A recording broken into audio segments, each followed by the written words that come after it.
தேவனுடைய நாமம் மகிமைப்படுவதாக.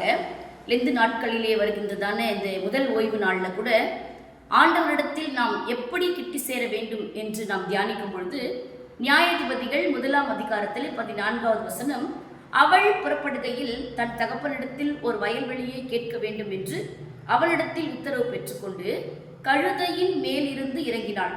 காலேப் அவளை நோக்கி, உனக்கு என்ன வேண்டும் என்றான். 15ஆம் வசனத்தில், அப்பொழுது அவள், எனக்கு ஒரு ஆசீர்வாதம் தர வேண்டும், வறட்சியான நிலத்தை எனக்கு தந்தீர், நீர்ப்பாய்ச்சலான நிலங்களையும் எனக்கு தர வேண்டும் என்றாள். அப்பொழுது காலேப் மேற்புறத்திலும் கீழ்ப்புறத்திலும் அவளுக்கு நீர்ப்பாய்ச்சலான நிலங்களை கொடுத்தான். அல்லேலூயா.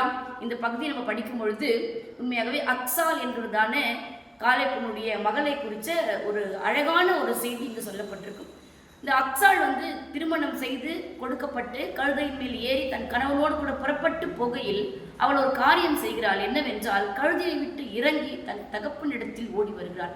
அவள் தகப்பனிடத்தில் ஓடி வருவதின் நோக்கம் என்னவென்றால், தகப்பன் அவளுக்கு ஒரு நிலத்தை கொடுத்தார், ஆனால் அது வறட்சியான நிலம்.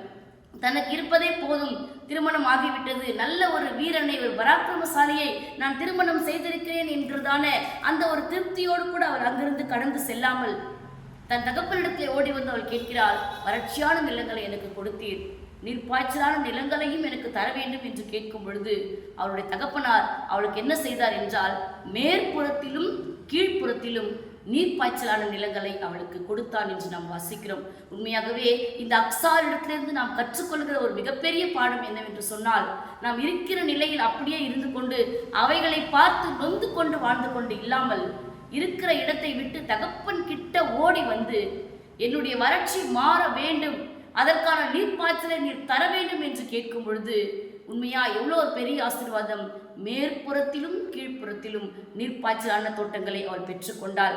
இந்த நாளில், இதில் எந்த காலங்களில் நாமும் கூட நம்மை சுற்றி இருக்கிற வறட்சிகள், நம்மை சுற்றி இருக்கிற பிரச்சனைகள், கஷ்டங்களை பார்த்து நொந்து கொண்டு இல்லாமல், அவள் எப்படி தன் கழுதையை விட்டு இறங்கி தகப்பன் இடத்தில் ஓடி வந்து விசேஷமான ஆசீர்வாதத்தை பெற்றுக்கொண்டாலோ, அதே போல நாமும் கூட நம்முடைய சூழ்நிலைகளை கண்டு தோண்டு போகாமல், நமக்கு ஆசீர்வாதம் தருவதற்காக தகப்பன் காத்திருக்க அவர் கிட்ட ஓடி வந்து அவரிடத்திலே நம்முடைய குறைகளை சொல்லும் பொழுது அவள் கேட்டது ஒரு நீர்ப்பாய்ச்சலை தான், ஆனால் மேற்புறத்திலும் கீழ்ப்புறத்திலும் இரட்டிப்பான நன்மையை அக்சால் பெற்றுக்கொண்டால். அப்படிப்பட்ட ஆசீர்வாதத்தை நாம் பெற்றுக்கொள்ள இன்றைக்கு நாமும் நம் தகப்பனிடத்தில் கிட்டி சேரலாம். நாம் ஜெபிப்போம்.